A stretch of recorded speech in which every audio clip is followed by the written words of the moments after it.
and welcome to the 8th episode of Marvelous Medicine.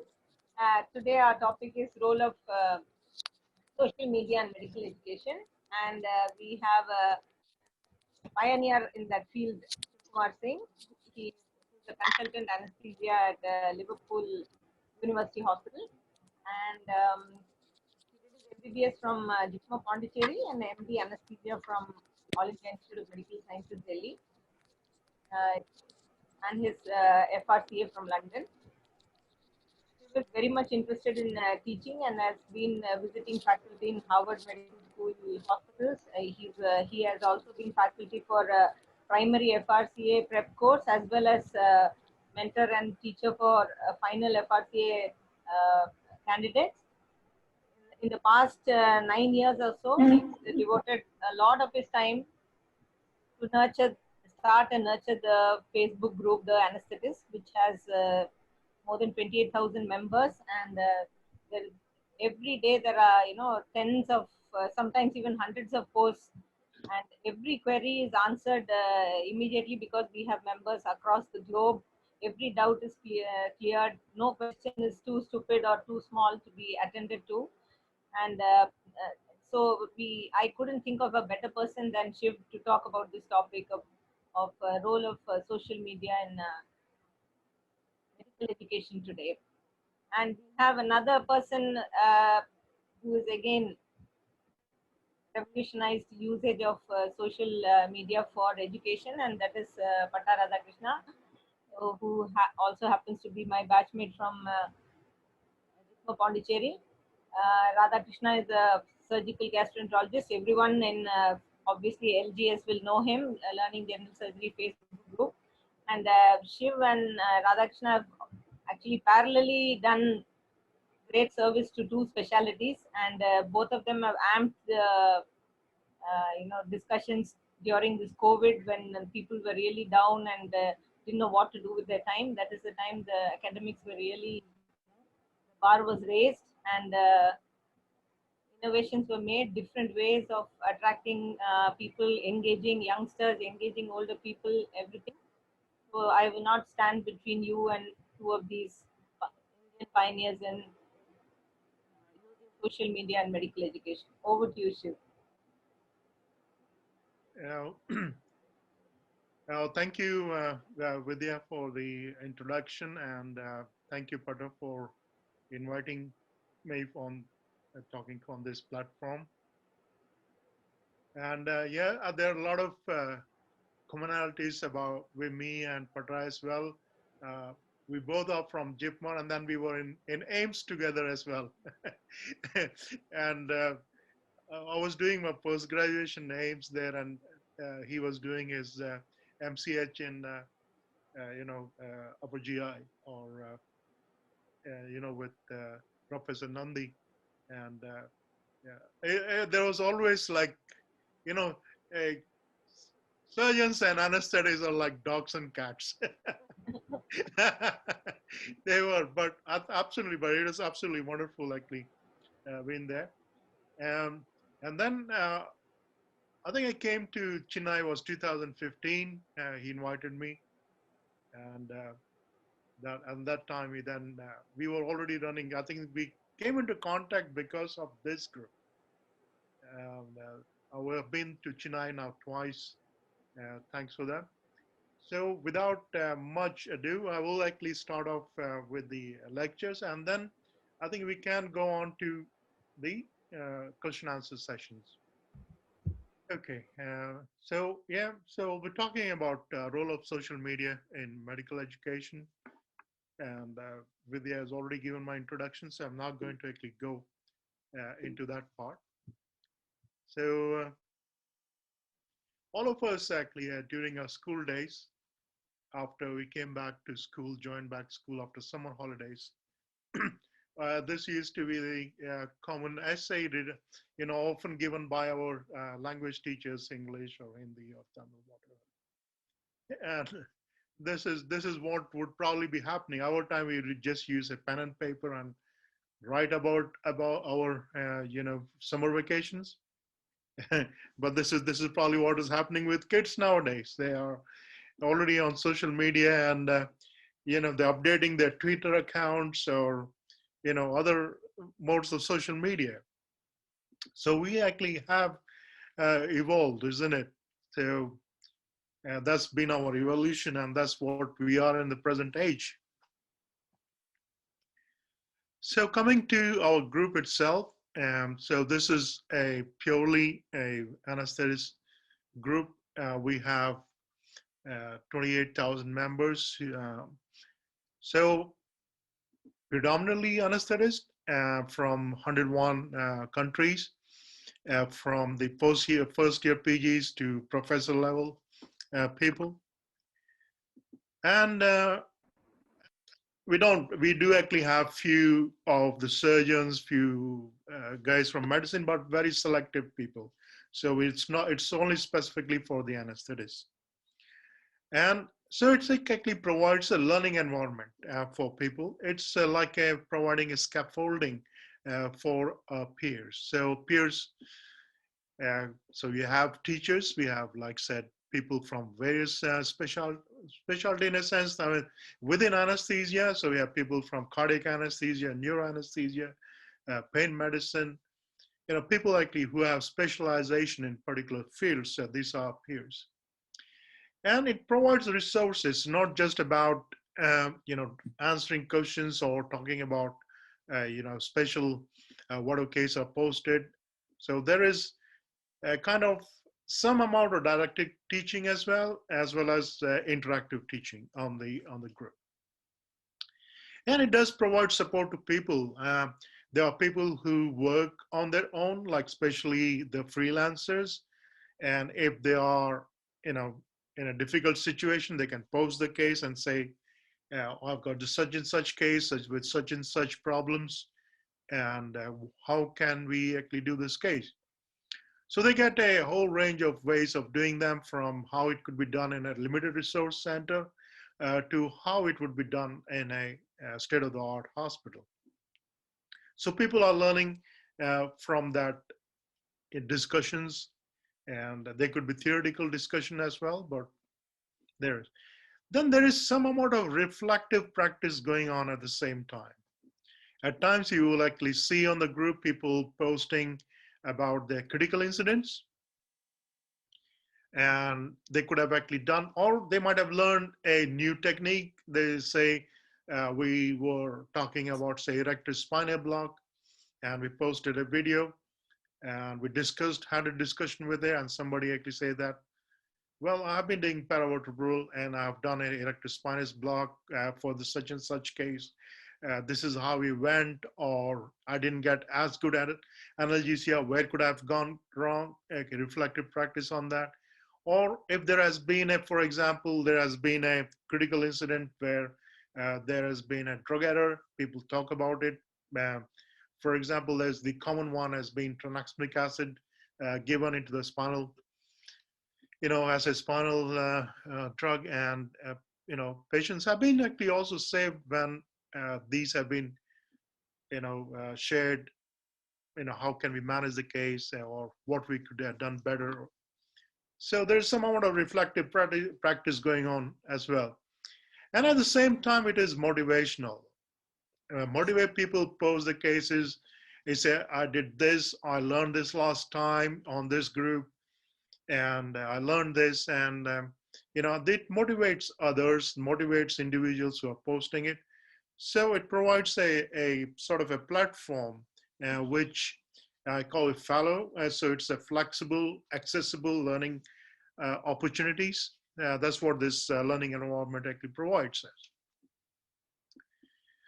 So because we're talking about medical education, we need to talk about the various learning theories, and what social media, use of social media for medical education. The theory proposed is by George Simmons in 2005, and it is called connectivism. So he's written a paper on that, and I will go through the various theories as well. But in this paper, he tried to actually compare what happened before the technology came in and what happened afterwards. So if you look at information development and sharing before the technology actually came into, So when we started having free access to internet or computers, previous to that, the information development sharing was slow. It was limited. You only came into contact with your peers, when you were going for big conferences, which are probably held every year. But now it is very rapid and immediate. So like our platforms, whether it's LGS or the anesthetists, uh, we talk about the latest developments. Yeah, even before you actually hear it in the conferences, discussions are already going on. The new blocks have been discovered, and before even they actually get published, we have actually been talking about it. So the information development sharing is actually pretty rapid and it's immediate. And the life of the information before the technology, it was maybe lasted for decades. The old knowledge would persist. Even people do it now. He said, "This is what I learned from my professor, and this is what I've been doing." But now it actually his life is only for weeks and months. He said, "No, my friend, that was old knowledge. What we have now, this is what we do now." Or this is the latest what has happened. So the life of information has also actually changed.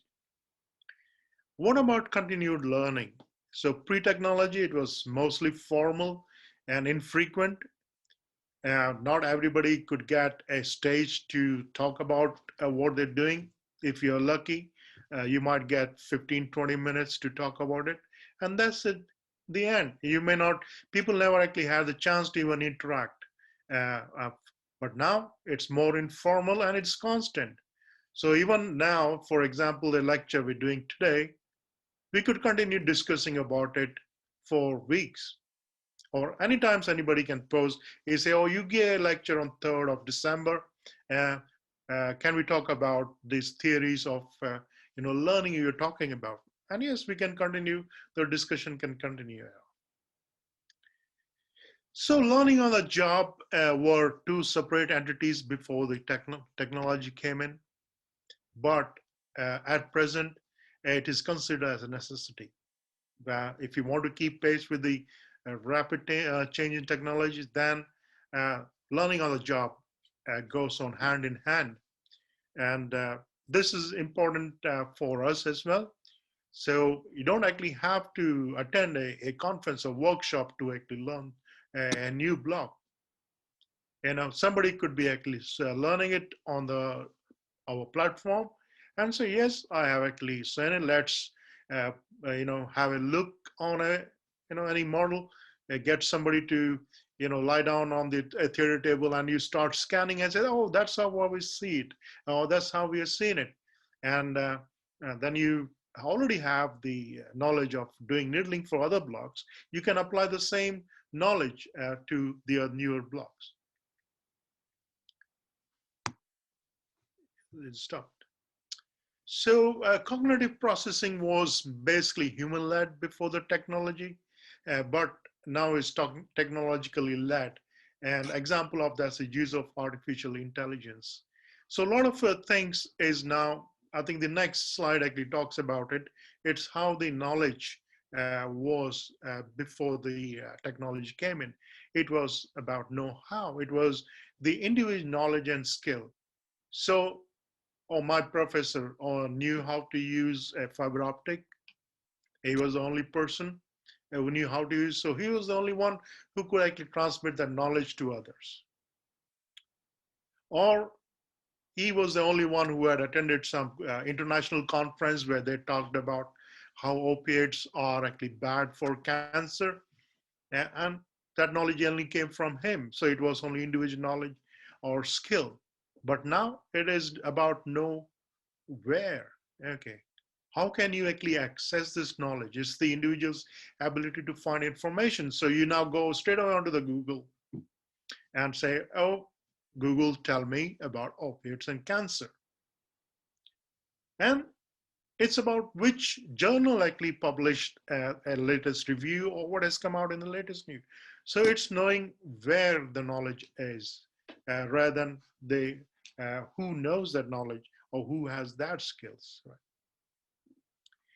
So decision making was drawn from personal learning, previous to technology, and it went within the group. So it's within your environment. You say, oh, Dr. Singh does this way, so we're going to do it this way. Or Dr. Vidya does this way, Dr. Pada that does this way. But now it's no longer that. It's drawn from the networking and information we have. You can actually go on and put it on LGS or put it on the anesthetist say, this is the problem we have. And what do you think you are? So somebody from Australia say, this is what we do. Or in the US, the guy say, no, no, no, that's not the way it's done. This is how it is done. And then you actually then, look at the pros and cons of the technique and then you use it. So it's not about the individuals, it's about what your network involves. So the learning theories have actually evolved over the years. And so we have behaviorism, cognitivism, constructivism, and the latest one being connectivism. Now you would say, are these different theories? Are we only now doing only connectivism? Are we not looking to behavior? That's actually not true. Though people would like to actually say, no, this is not, we have moved from one theory to other theory. But they are actually part of the system, all of them are.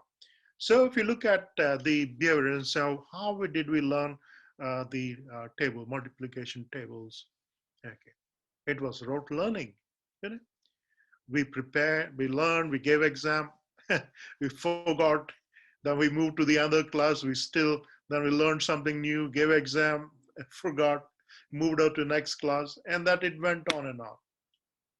And that's how you went from school to college, then college to do your post-graduation to specialization. That's what happened. So behaviorism was basically where the teacher was under control. It was about repetition. Repetition was considered as the mother of all learning. So you memorize things. So does it not happen in the present times? It does. So when you are actually going for exams, that's what you're going to do. There are a lot of things you may not have been exposed to. So you are going to actually just, learn it. You're going to memorize it. There are things where you need to know the values. You need to know what's the normal value for hemoglobin, what's the normal value for WBCs, what's your platelet count, normal platelet count. So if you don't actually have that in the memory, then you can't actually say what's normal and what's abnormal. So it's not that we have forgotten, but if you look at the learning which happened in the schools and even in the medical college times, most of it was actually behaviorism. And it was about rewards. Okay, you actually read, you gave an exam, you passed, you moved on. Okay. In the schools, some of you would have actually had this punishment. We used to call it murga banna. And or you would actually be sent out of the class. Some children will feel ashamed of it, other actually enjoyed it. Say, good riddance, that was a boring class, and let's enjoy it. So this is how it actually went. So it was about, teacher-led learning, and it was like Pavlov's reflex. All of us learned about Pavlov's reflex. Every time the bell rang, the gastric secretion drooling would start for the dog. So it was like, Pavlov's experience. So it was repetition, reward, or punishment, depends on it. And it went in cycles and cycles. So that was behaviorism. But thank God we moved on, we learned our lessons, and we moved on to the future. It's about liberalization. Okay. So this was our shifting the focus. Now the shifting the focus from the teachers to the students. Okay. So now students were the creators of the knowledge. So they were given a problem. They say you go to the library, you find the solution to this problem. So now focus actually has shifted from the teacher to the students. Okay. They all try to actually learn in an environment outside the class. So this was student-centered learning, and the teachers from sage on the stage became guide on the side. So this was changing of that. So this was cognitism and about the connectivism. So these theories were actually changing. So the role of the teachers were actually rapidly changing. In certain places, you can like, still say that the old role of the teachers still remain. I think school time still remains, but with medical education, it's changing rapidly. So teachers are becoming, from sage on the stage, are becoming the guide on the side. And the learning environment is actually changing for students. It's becoming wider. So now students in Liverpool can interact with students in Delhi or in Jipmer or anywhere now. So they can understand how the teaching is different in different continents. So this is what is happening now. And like I said, the problem solving within groups is encouraged. Uh, so even as a medical students, uh, the the curriculum has actually changed quite a lot. They are moving towards problem-based learning quite a lot. From early on, the students are sent out to actually in a group, small groups, to specialty, which we were not exposed till much later on in our MBBS. And the teachers, like I said, they are become guide on the sides. Though they are only helping, they are becoming mentors. They're helping students learn, trying to actually find out what their understanding is right or not. So they're guiding them through their learning process. And in the end, it's about solidifying the information they have gathered over the period of time.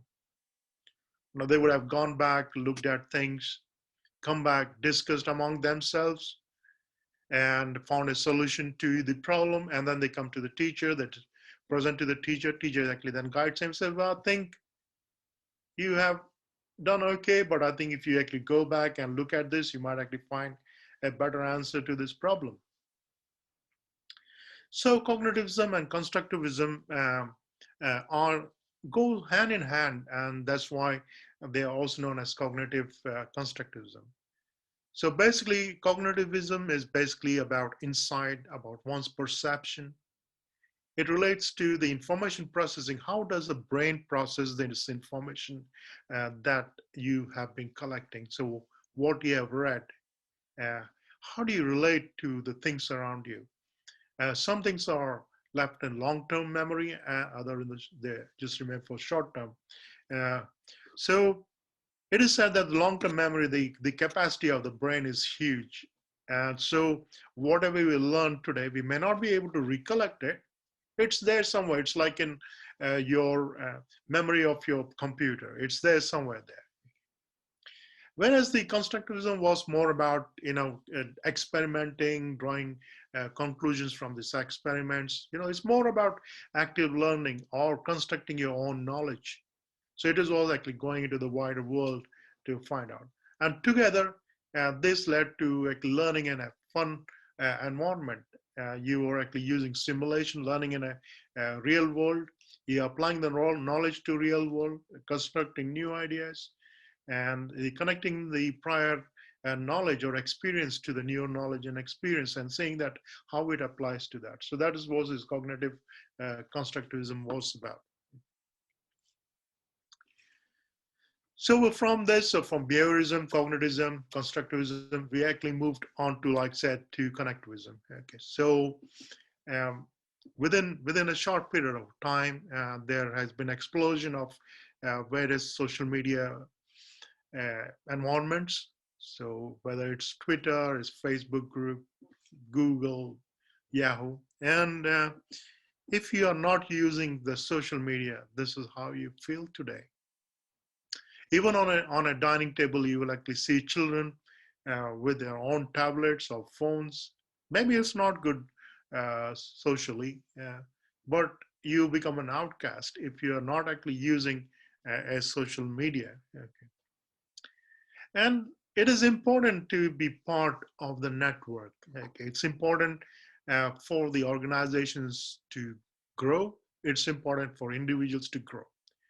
So, for example, here, an individual, say, is a anesthetist in India. We have been discussing about various use of, say, echocardiography. You say, oh, they discussed about POCUS, use of ultrasound for looking at the gastric volume. We've had problems with aspiration. So, can we please buy ultrasound and start doing gastric ultrasound to see if there is contents within them, and can we actually reduce the incidence of aspiration in our emergency cases. So that is something which you learn through your network, and you're bringing that knowledge back to your organization and trying to improve that. And then somebody actually, if he moves out of the organization to another organization, he would be taking that knowledge. So it's cycle of knowledge and development actually involves using networks. So that's what these social media platforms are providing us. And Dr. Kathleen Tucker actually says is that I connect and therefore I learn. It's not that I learn and I connect. It is because I'm connected, I'm constantly learning. Learning is not now, one-time thing. It is a constant thing, especially for doctors. I mean, it's a lifelong learning. And here is a video I would like all of you to actually just watch.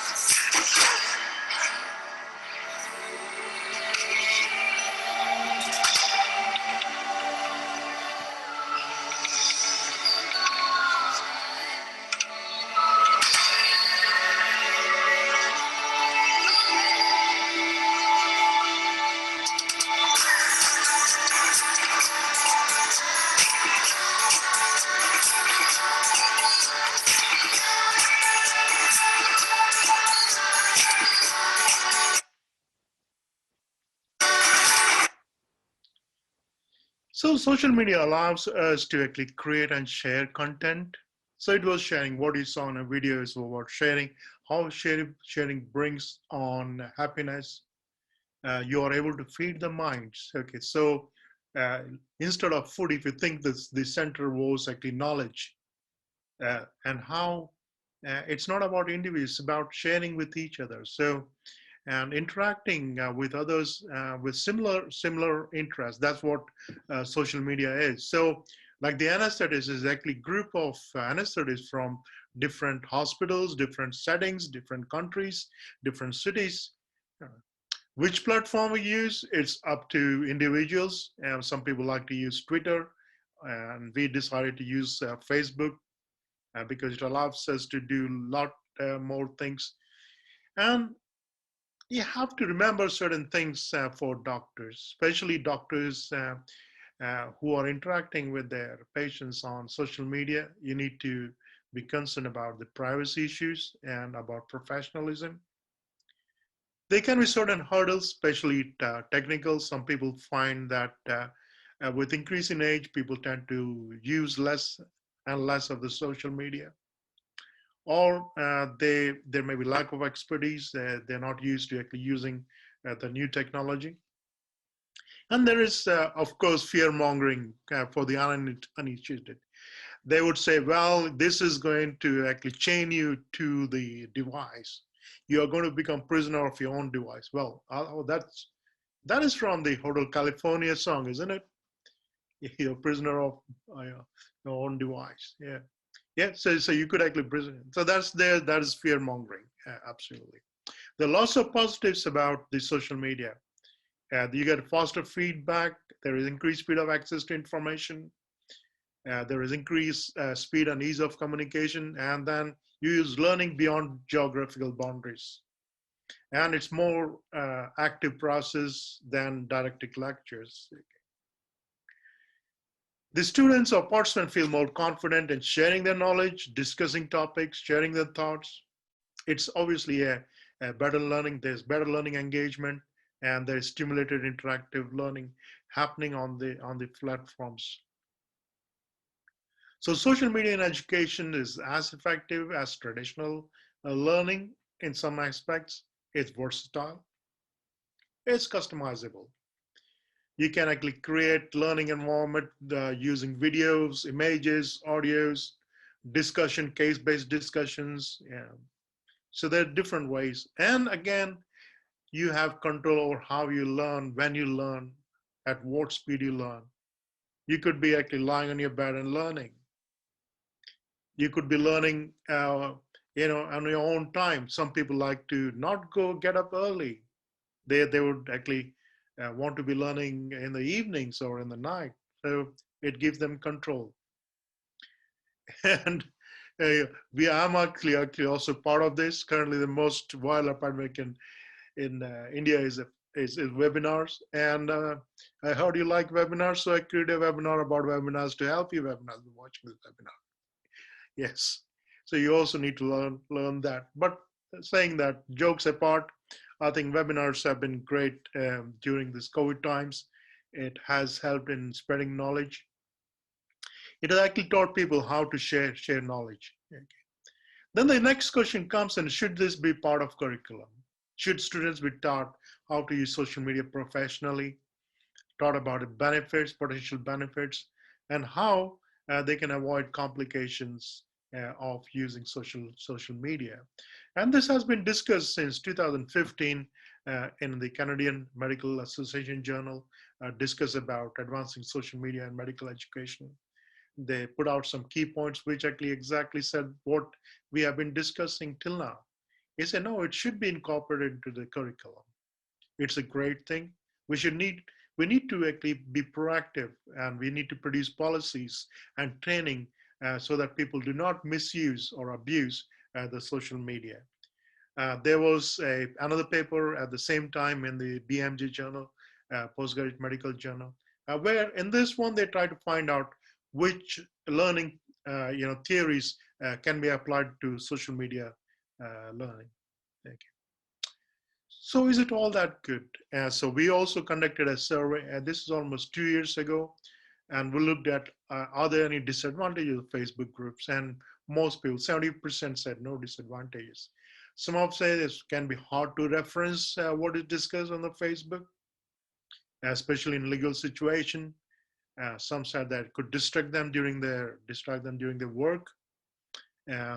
Because there's such interesting conversation happening, you want to be part of it. There were some issues about patient confidentiality and dignity. Uh, we do actually make sure that patient identifiable data is not, used in the images or in videos. We make sure that people do declare that they have taken consent to share the post on the social media, especially the photographs and videos. And now the artificial intelligence in Facebook just blocks people if you share something which is objectionable. And it has happened to few of our friends. It doesn't allow you to print or save. That's not actually true. You can save posts. It's easy to do that.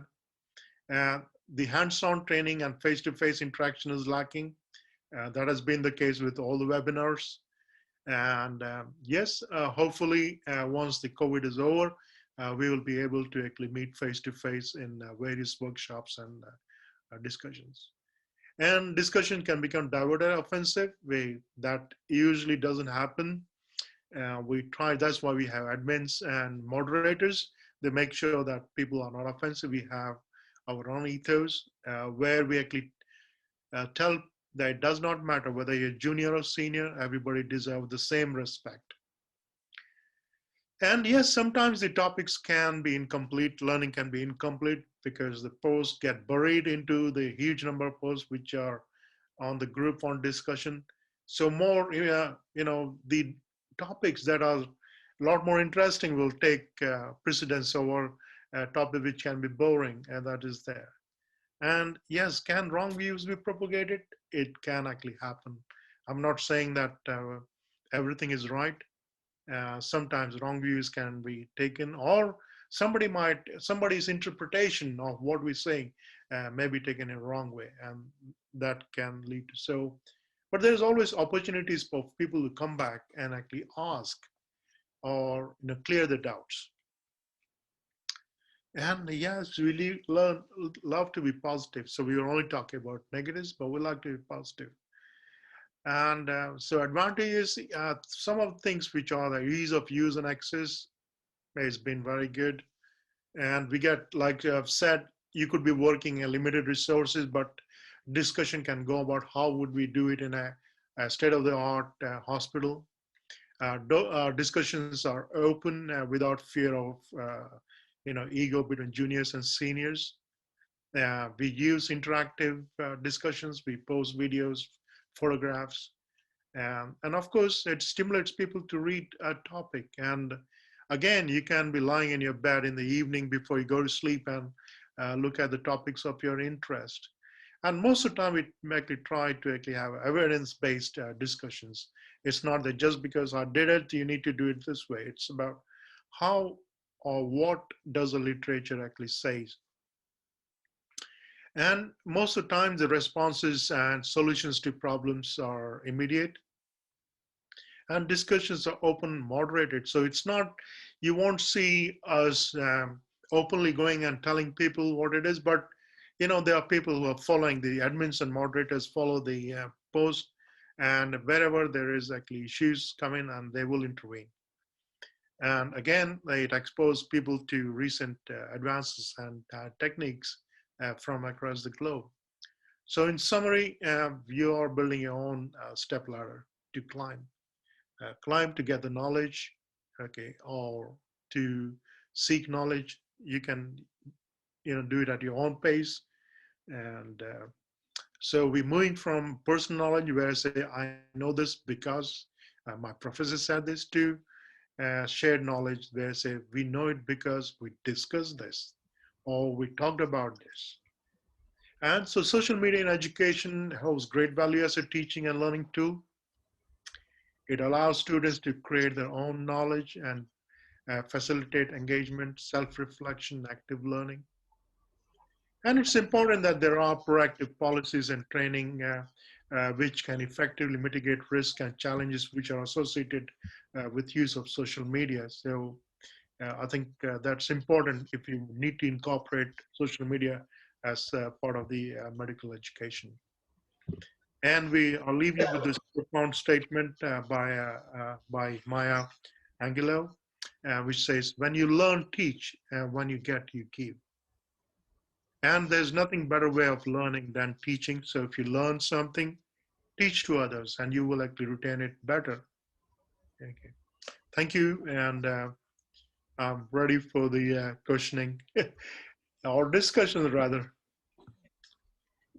Lovely insight, Shiv, into the social media. So clear and so explicit. And before we have any verbal questions, there are a couple of questions in the chat box. Ravi Shankar, my good friend, wants to know, how do you maintain patient privacy when using social media? Yes, absolutely. I think that is one thing you don't do is you don't actually have to mention that I have a patient called Mrs. XYZ, right? You don't actually name them. You don't actually tell the date of birth. You don't tell those things. It's important. So you can anonymize the names, their age, so that you can actually provide it. You don't actually have to tell that I've got a patient such and such. It can be difficult at times. You do not actually put anything you have, like, for example, investigations.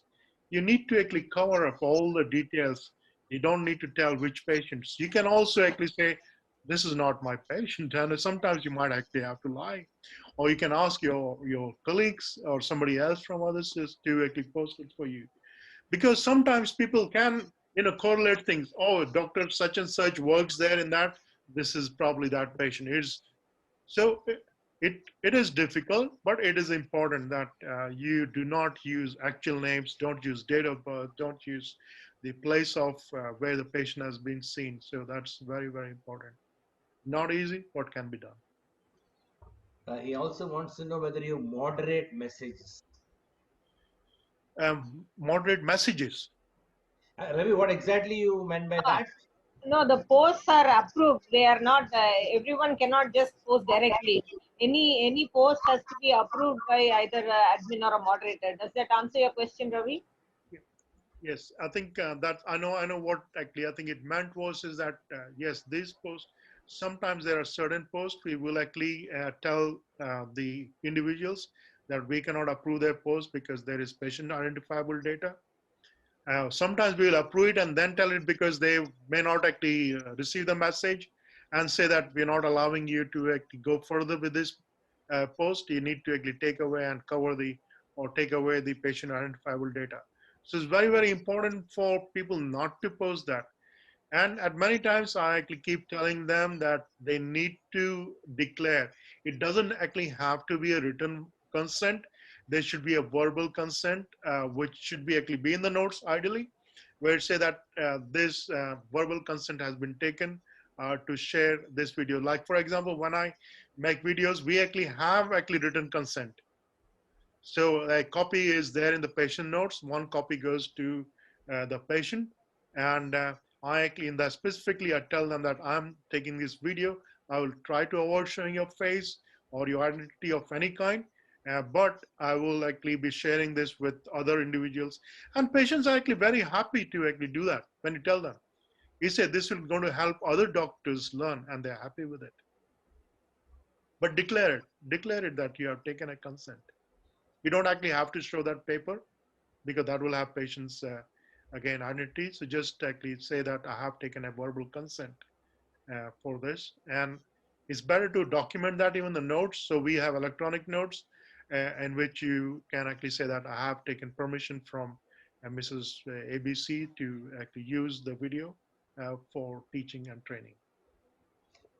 I think that answers John's question, but also John wanted to know how does the consent form or whatever looks like.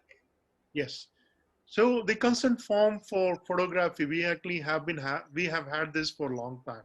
So we have consent form for photography and videography, but we do not actually have a separate consent form for discussing. So for actually medical, if you look at a general medical council, actually it says that it's okay to actually discuss about this. It's not, but you do not reveal patient identity. That is most important. But people can actually, no, these are closed forum, right? Patient cannot get in. That's why you should never actually have patients or layperson on your professional forums. Nobody should have. Okay, people if they want, they can at least take snapshots and share it with them, which is actually not, uh, shouldn't be allowed or people shouldn't be doing if they're professionals. But then don't use patients' names. Let them not. I mean, there are so many patients having hernias across the world. You know, which patient did I give a block to? How do you know that is you? So saying that instead of saying 67-year-old, you can say patient in late 60s. A female patient in late 60s came to a clinic a few years ago, a few weeks ago, with such and such complaint, and this is what it is. Shiv, if I can comment, see the difference Yeah, between you and me, yeah, LGS and geneticists, you yeah, are you teach yourself, you put yourself there. I think there's every question answered by you, and you can spend a lot of time, directly teaching and bringing it. When I only facilitate, I hardly do any teaching on this. I mean, yeah, that takes a tremendous effort, and I think you'll be awake day night, or you're not very far from your mobile phone or your computer, because one of thank my you. seniors told me that his wife is very upset with him because he doesn't he always look at the Facebook. I mean, what are the challenges you face because of this? Yeah, yeah. I know. I mean, so everybody has actually got a hobby, right? So uh, I have actually turned this into my hobby, and that's how I actually take it. I actually get pleasure. So hobby is something which gives you pleasure rather than actually give you pain. So it's become my hobby, and my wife has taken it for granted. Say, well, that's what it is, and it took her quite a long time to actually accept that that's my hobby. That's what I actually enjoy doing it. And so, I mean, I'll learn. Um, while you're teaching, like I said, the best way to learn is to actually teach. Yeah, everything is so volatile. You know, you read today, you forget tomorrow, and the only way is to actually constantly, learning. And for doctors, learning never stops. And there is nowadays there is they. I mean, when I didn't talk about knowledge explosion, with the I think one of the things with social media, which can be actually a negative point. People can start saying, "Oh, there is so much knowledge I do not know." That's okay. That's what one thing should go from today's lecture is okay not to know everything, because you should know where to find the information. You got surgical problem, you should be able to actually post it on LGS, say I've got this problem. There should be no ego in actually saying that I do not know this, and actually take it advice from others and learn. So now that should be the point. You said no, you do not actually need to have everything in your brain. That concept has changed now, right? So the knowledge within the brain is now actually outside. That's what it is about. Connectivism is. Connectivism is that you have information on the where you can access it easily. And I think all the your mobile phones and internet connectivity has made that possible, that you don't actually have to use your gray cells to store it. You can store it on your chip. Yeah, Use it for Giri has asked a question whether you take consent for audio video. But in relation to that, I have a comment to make. Shiv, yeah, some I thought people, doctors from UK, are little restricted or little yeah, hesitant to use social media when yeah. the god of social media comes from UK. How does No, it no, happen? I think no. That is actually very true. Like I said, people are afraid of GMC. They're afraid that if they actually post anything, and if it actually somebody complains about it, they will actually be in front of the GMC. And you have to train yourself to do that. So when I'm like I said, when I post my case, I do not say one thing. I don't do it immediately. One thing, okay. So people don't count cockroaches. So you wait for that time, especially is for teaching. You're not asking for advice. You're asking for teaching. Then you actually wait for time, and like say, you do not actually use actual name, actual age, actual place. You don't do that. So people are afraid because they think they might be referred to GMC, and not everybody is happy to share. That's the other thing. But Knowledge sharing is actually, they people are still want to keep their knowledge to themselves. It's not in UK. It's also in India. On our group, there are actually groups which actually supposed to be teaching certain skills to in conferences, but it comes to social media, you won't find them. They're considered as gods of this and that. People like to call them, but when it comes to sharing, they should be coming forward, say, oh, this is how we understood it. I don't know. So yes, there are going to be, I think, those kind of hesitation will be there. so, okay, your activity is not objected by GMC. I It understand. No, GMC does not, absolutely it doesn't actually. It says is that no, use social media for your teaching or training or whatever you want, but do not at any stage. It's all about patient, right? Is your work appreciated by GMC or your hospital or any medical? No, Uh, no, nobody upset. You do it in your own time, on your time. But what GMC allows us to do it is that we have appraisals every year. In that appraisals, you can actually discuss it with your appraiser and say, this is the amount of time I use for teaching and training.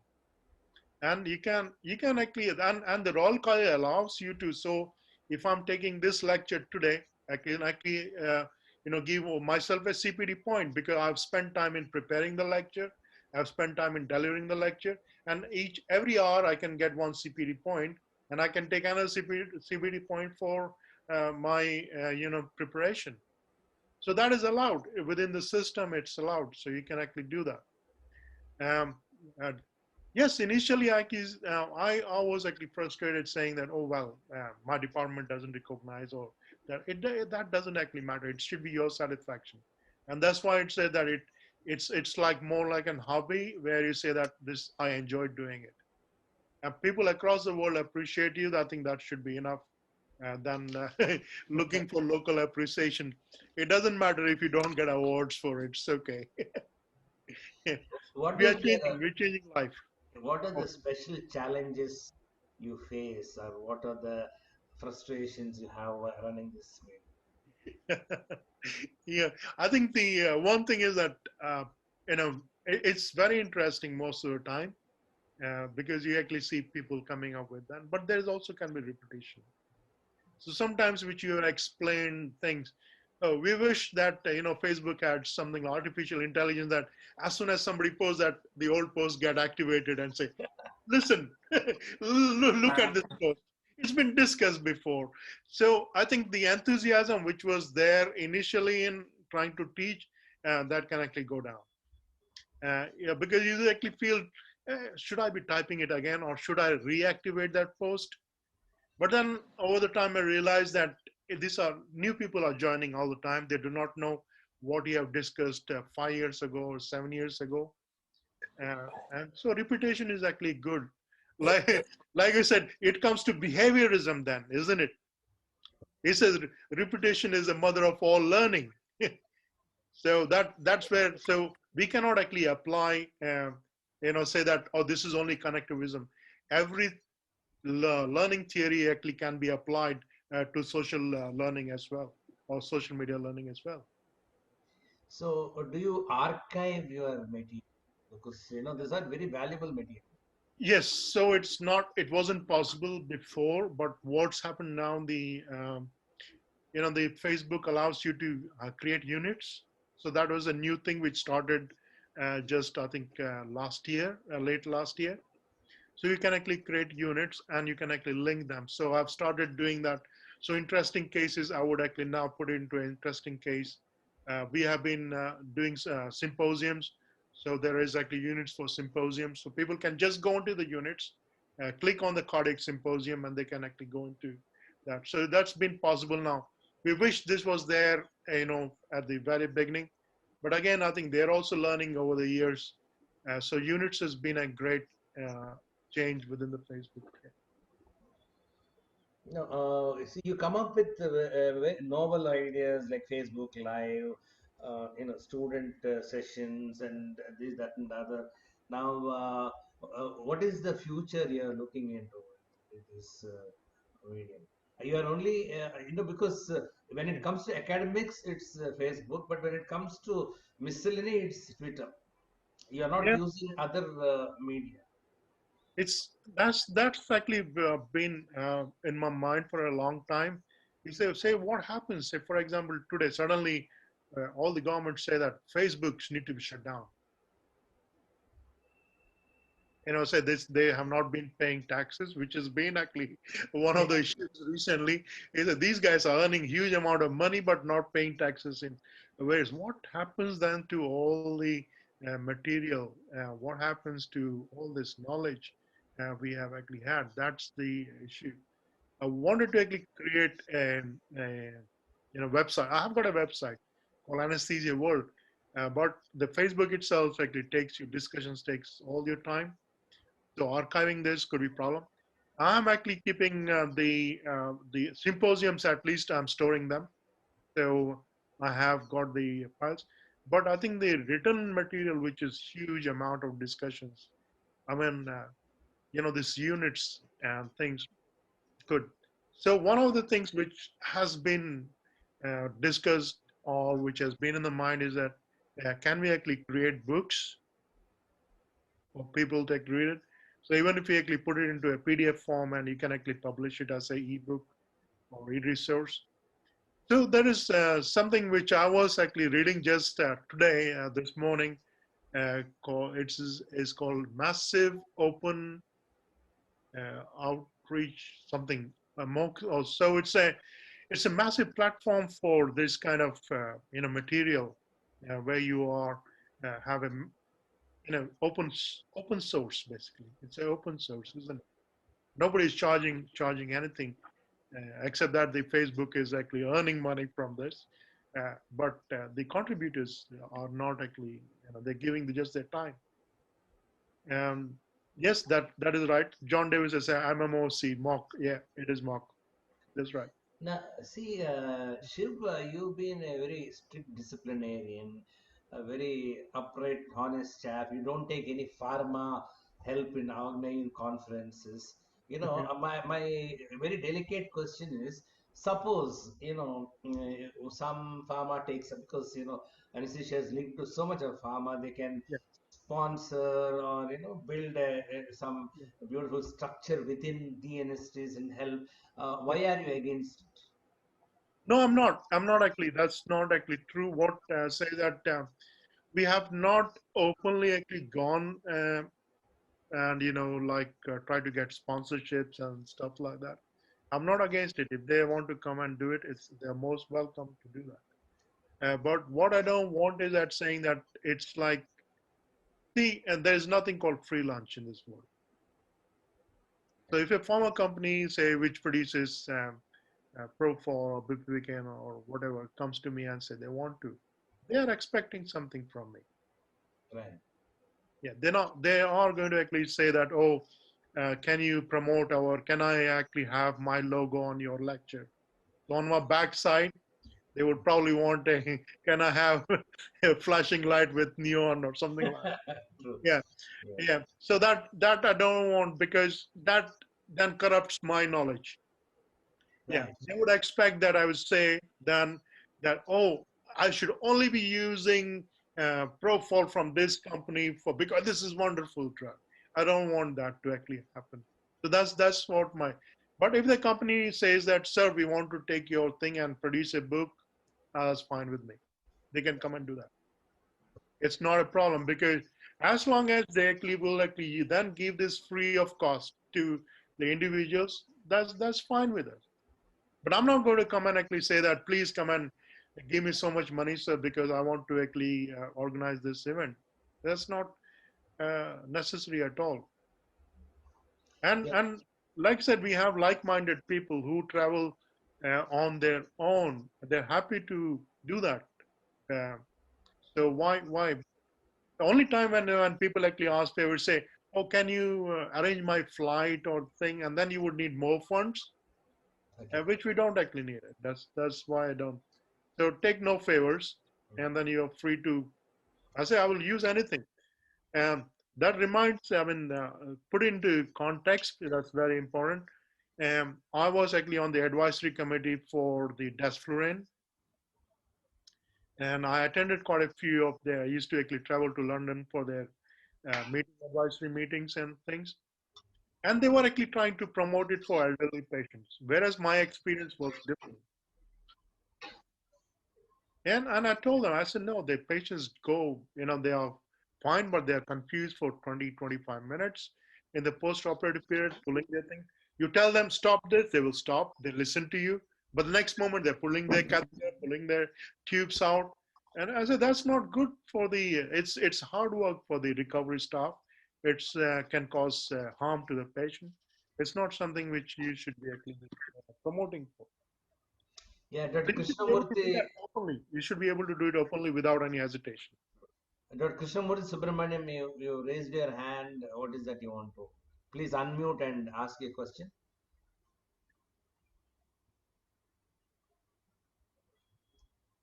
I'll talk. I'll ask that they can answer. Hello. Hello. Vidya? Uh, Dr. Raghavendran is here. Dr. Raghavendran, would you like to say something? Uh, yeah, okay.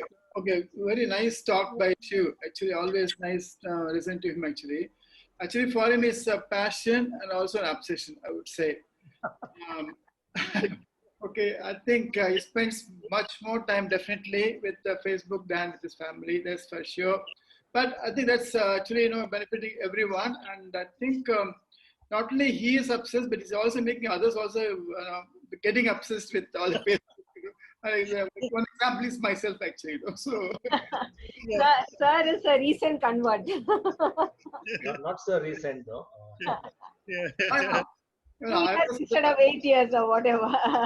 Yeah. So, Only for the past few years I've been with Facebook, and I can see that that has transformed my life as such actually. So I don't know whether I have influenced others' practice or not, but my practice has been really influenced also by interacting in this forum. So a lot of things I brought into. A lot of people actually love your post. They follow that and they learn a lot. I think it's because of people like you who are there, seniors are there. And one thing I must actually still say that I think in our culture we still actually respect our seniors. And when you have such knowledgeable seniors, I think the knowledge just percolates down. I mean, people actually would, they learn a lot. They, I think, gain a lot. actually, it is, I think, also set people off on creative writing now. I mean, Yeah. instead of, the short text messages or something, we have found so many writers in the group, like who can actually weave a story which can, rival any mystery or, it could be a horror or whatever, but it's, revealed so nicely, and it's like almost reading a storybook, but you have learned so much while enjoying a note. You'll end Yeah. up learning so many things, so many nuances, attention to detail, so many small things. Now, Yeah, Anshuman is also here with us. Anshuman, would you like to say something? Actually, Good evening, sir. Good evening, ma'am. hello, Anshuman. So my hair has started gone down. It's going faster than yours, sir. So it's It shows that you're actually wiser than me. no, sir. Actually, sir, what I learned as a young person who was just come into that department of anesthesia and stuff like that, I learned a lot of things from this group. It made me a better anesthetist. It made me a better human being as a whole. It made me empathetic about the patient, about our colleagues, about the whole fraternity as a whole. So that makes me a better anesthetist as a better human being. And that's a very big goal that we all need to achieve. So that was that's very important what I learned from the anesthetist. It's like a second family. And the way sir told, probably to put it into perspective, generally used to say the ultrasound machine is my second girlfriend. So the same thing sir used to say, I mean, the anesthetist is my second family. We all feel, me, Raghavendran sir, Vidya madam, you, and all feel yes, we're part of it. And we don't blink twice to think and come up and do something. It's been a lovely part of this thing. Sir. Thank you. Oh, thank you. Archie, you were saying something when I interrupted you. Sorry, you were about to say something. me. Ah. Yeah, and actually, Shiv, if you really look at it, see the networking part of it. I'm sure you made thousands and thousands of friends, one thing. Yeah. And actually, a lot of them may be asking you career advice and sometimes personal advice and private advice. You're a family member. Does it Yes. happen with you? Yes, a lot. I think one of the things which I would like to actually stress about is that people face personal issues, family issues, and things like, and sometimes even in the department as well. And they do come and do actually write to me. And at one time, yeah, I even involve my wife. My wife is a psychiatrist as well, so we have actually prevented few actually suicides as well. Hello. Yeah, yes.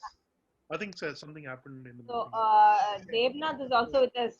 Dev, do you have such active thing in the US, social media being used for medical education? Is it that common in the US? Hi, thank you for inviting me. Yes, so I've become a big fan of using social media for education, following the leads of Dr.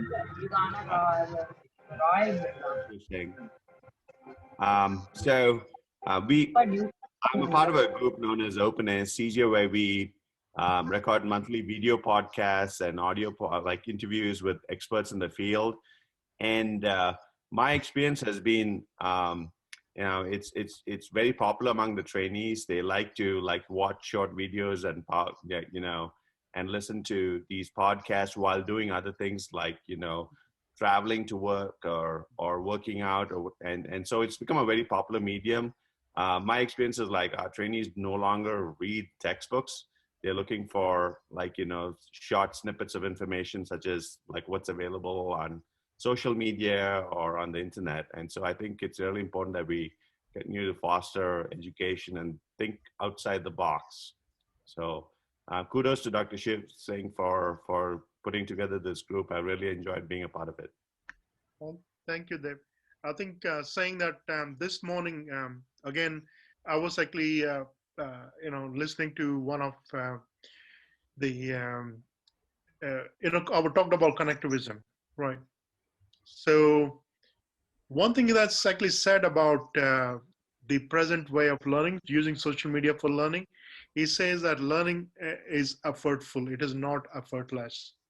And that actually goes, unfortunately, the lecturer we actually use, it's supposed to actually go against the, you know, theory behind connectivism. They're supposed to, students are actually supposed to, again, create their own knowledge. So we are only like facilitators. Right.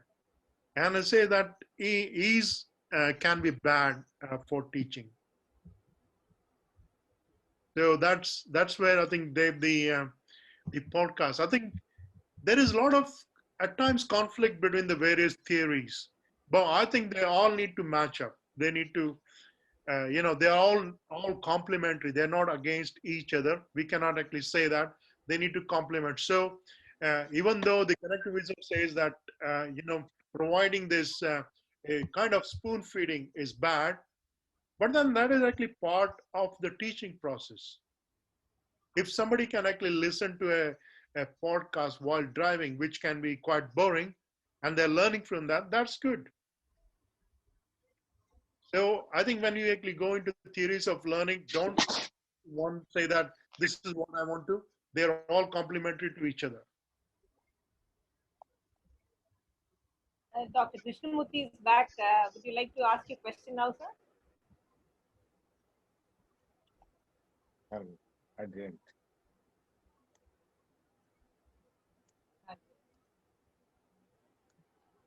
No, what happened? Hello?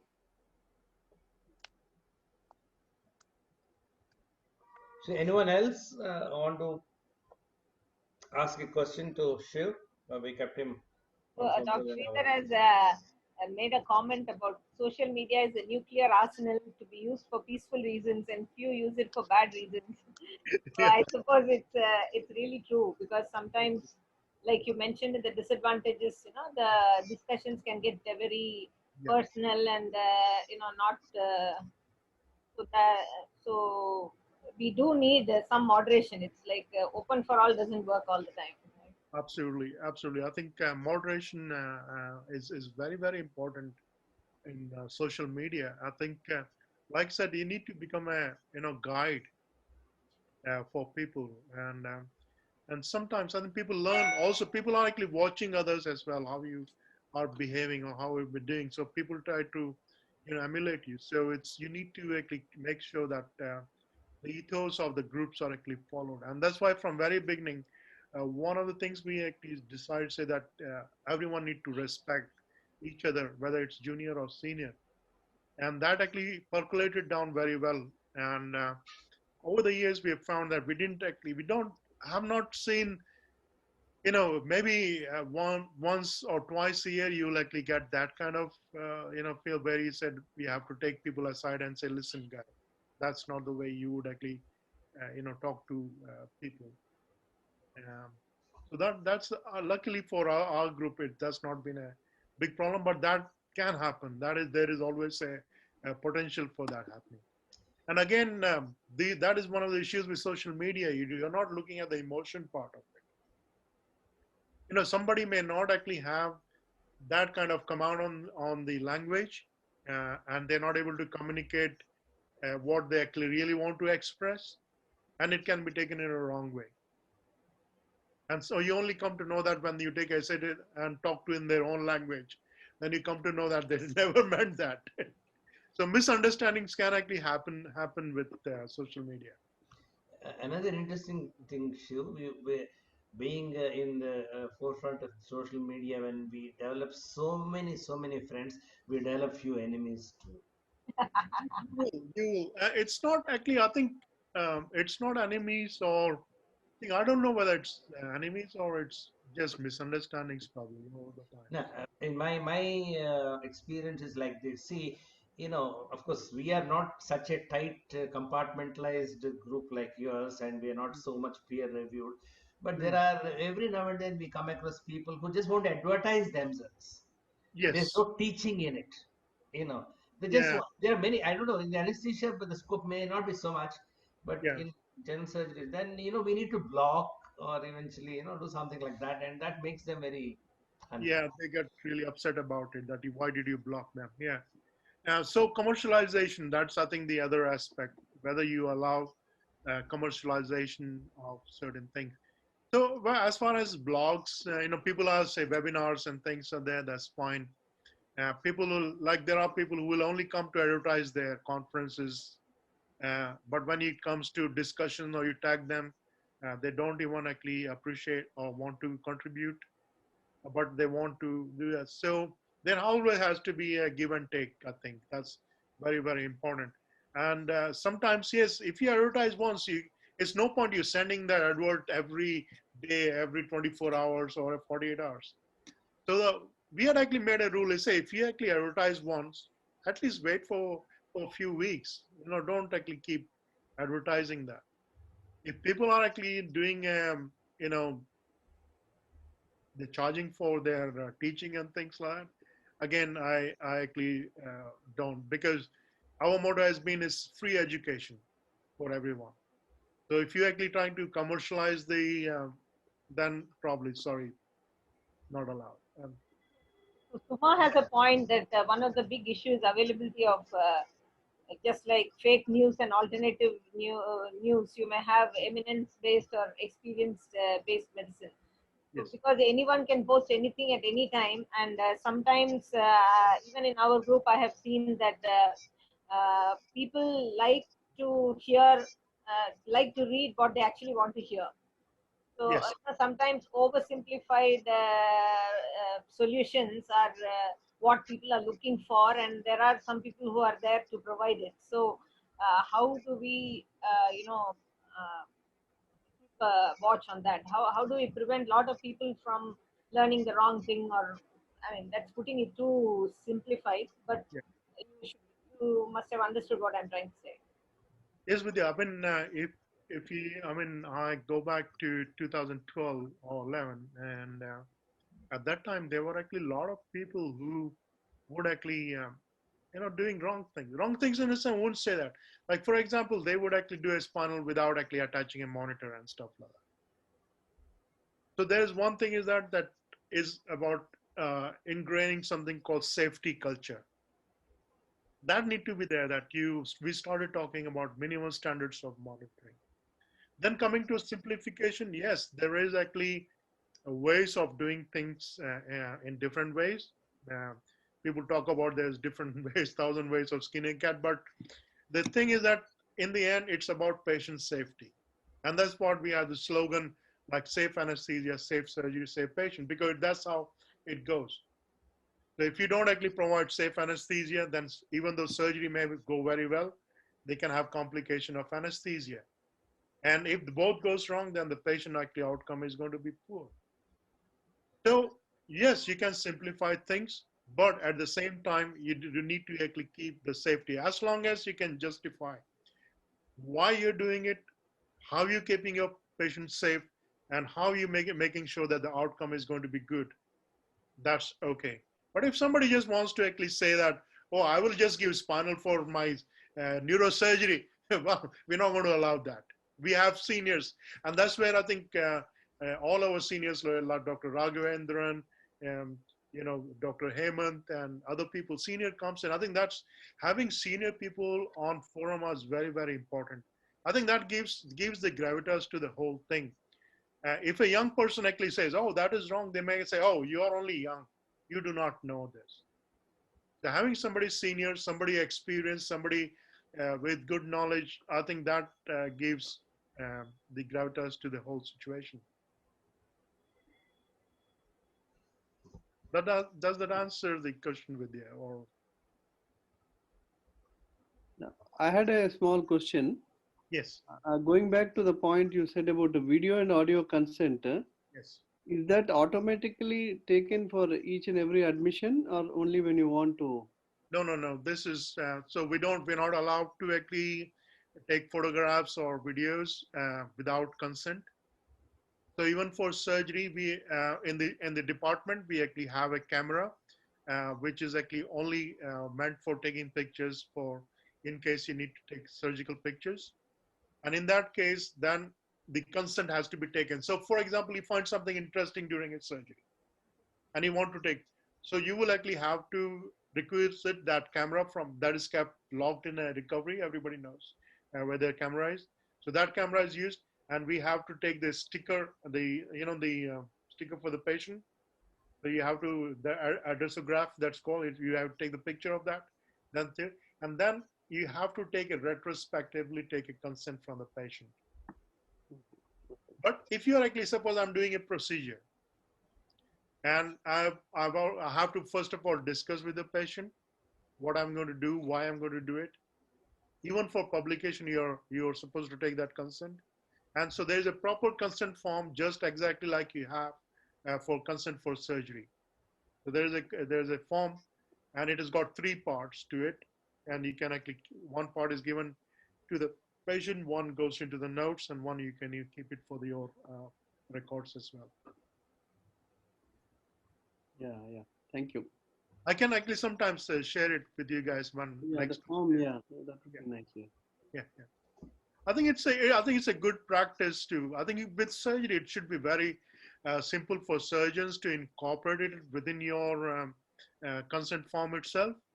Uh, because if you're discussing with the patient about all the complication, it says, is it okay for us to actually take photographs and without revealing your, identity and use it for teaching purposes?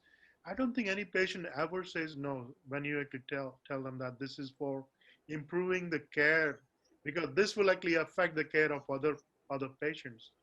And most of them actually are very happy. Sometimes they can you show me, can you share that with? Exactly. I was coming to that. I'm sure RK must be having every patient after lab surgery wants to see the recording, isn't it? Yeah. Most patients demand now. So it becomes actually our consent form has it also that so patients can strike it off if they don't want it to be done. They can it is by default it is present. If patient refuses, you strike it out. So, Absolutely. I but think that nevertheless, even though they have given consent for taking the pictures, if we are going to share it on social media, we should once again take another consent permission for sharing. Yeah. Yeah, or your consent form need to mention it that this will be used for publication or for sharing on the social media. And I think recently there was, I think, a case where the patient actually came to know that this had been shared. Somebody then went outside, and I think it creates lots of hassles. So avoid wherever patient can't be identified, but then patient can actually put two and two together. And I say that my surgery was done by Dr. Pata. This case has come from the anesthetist who works with Dr. Pata, so this is must be me. And if there's something adverse comments passed, or you have discussed about a complication which actually happened and you did not reveal to the patient, that could become a medical legal issue. So I think that's why when I was talking about, and initially, I think when you're discussing about patients, or well, first of all, never actually have your patients in your friends group. Never ever. I think people do it, but don't do it. If they come to know and something happens, I think you could lose. At least in UK, not a good idea. For Western countries where regulations are very, very strict, you lose your registration, you cannot practice at all anywhere.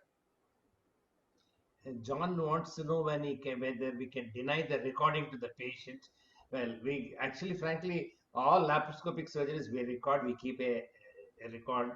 I mean, unless until they insist on having, we generally we don't volunteer nor we always want to. Suppose in case some trouble comes up, then we always can go back to the video and have. There is a way around that also, Alpata. The way is that if your association actually decides, say you have a laparoscopic association, it says that it decides and publishes that all cases of laparoscopic surgeries need to actually have a record of it. Then the patients can't do it. Then it becomes like because when society is involved, it's usually the experts who are making that decision. And so legally it will be accepted that yes, it's there.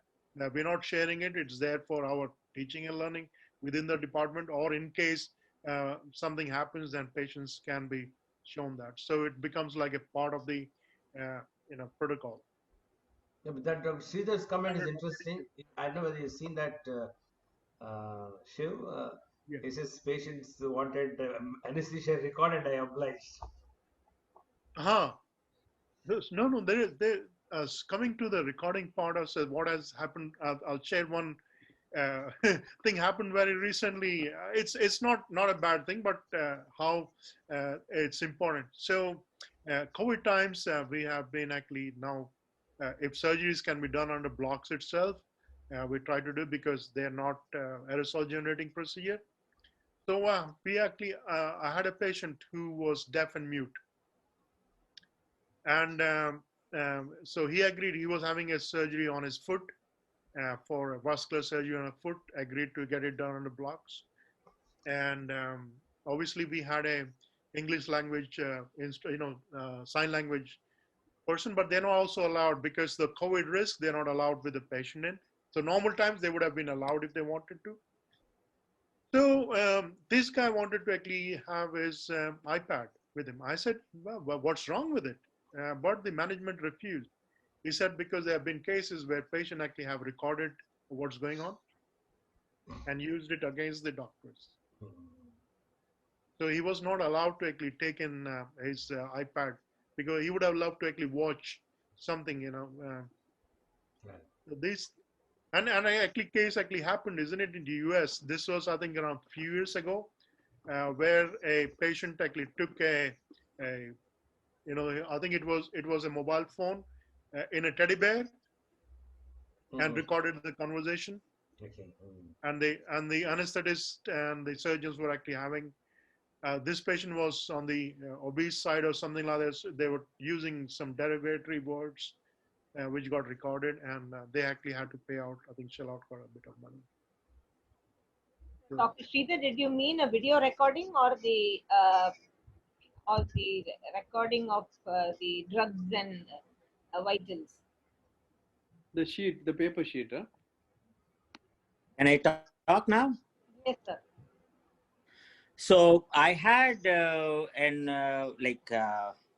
cataract surgery under sedation, and while giving pre-anesthesia consultation, I was asked by the patient what medications I would like to give. So I said, some Versed, and if needed, some fentanyl or some beta blockers to control the blood pressure.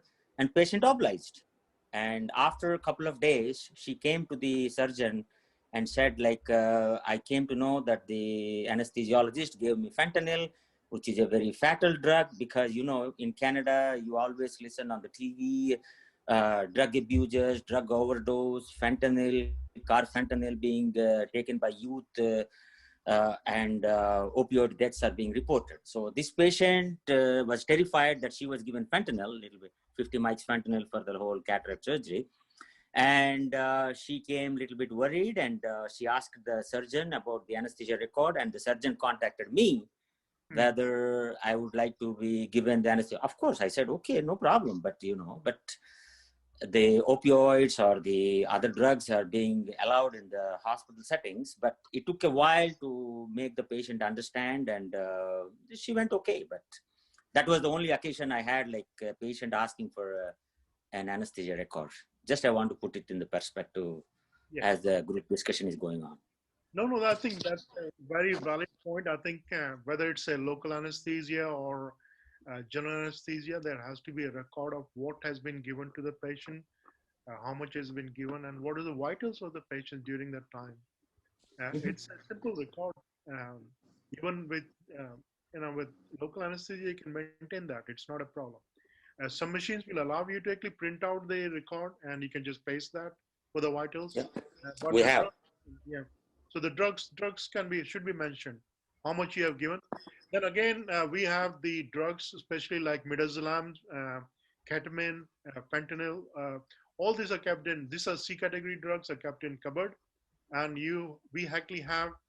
So there are three columns to each drug: amount that has been given to you, what amount you have given to the patient, and amount you have wasted. All three need to be recorded. So it's not just the anesthesia record, but also Yeah, we do. the register will give Yeah, you. So if you have only given, say you took 100 mics of fentanyl, but you only gave 50 and you destroyed 50, then you destroyed 50, need to go in the register as well. yeah. Yeah. So register is equally important. So any theaters should actually have a CD cupboard where category C and D drugs are actually kept, and there should be a register for that as well. And Yeah. record what has been given, what has been destroyed, what is that will again be a medical legal document.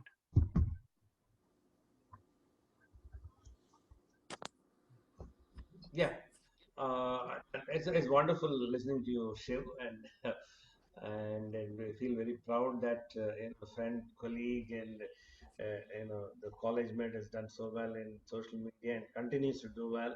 It's lovely talking to you. Back to Oh, you, Vidya. it's such a pleasure to especially see people who you know, your seniors, super seniors. Yeah, it's always wonderful to actually interact. Obviously, I think nothing better than seeing people in and hugging them and meeting them face to So face. I think soon we'll do that. Yeah, I think we need that. Yeah, Thanks once again. Uh, Thank uh, you, Vidya. let's hope Yes. that 2021 we are able to yeah, actually meet in person. But for now, we'll have to make do with this, and it's made it possible for people from across the world to meet so easily. So social media and Zoom has actually positive outcome of COVID, I would say. yeah, So. it is. It is absolutely. I think we need to learn to look at the positives in everything. True. So thanks, Shiv, for readily accepting. As soon as I just sent him a WhatsApp message, and immediately he said yes. And as ever, thanks, Pata, for giving me a free hand on choosing the topics and the speakers and agreeing. Normally, he doesn't like to do anything, but this time I forced him to moderate. No, that was absolutely. Who better than your counterpart? And thanks Absolutely. everyone for joining. And Especially with dear Shiv, definitely yes. It's always a pleasure. It's always a pleasure. Anytime, Thank like you come you. to Chennai, I'll just fly over. Yeah. So thanks everyone for joining, and we will meet again next Thursday with our next episode, which will be on intraoperative neuromonitoring. And we have some young. All these days we've had senior speakers, so for a change, we'll be having some youngsters coming in next week. So please do join us at 8 p.m. on Thursday next week. Thank Thank you. everybody for joining. Bye, everyone. Bye. Bye. Good night.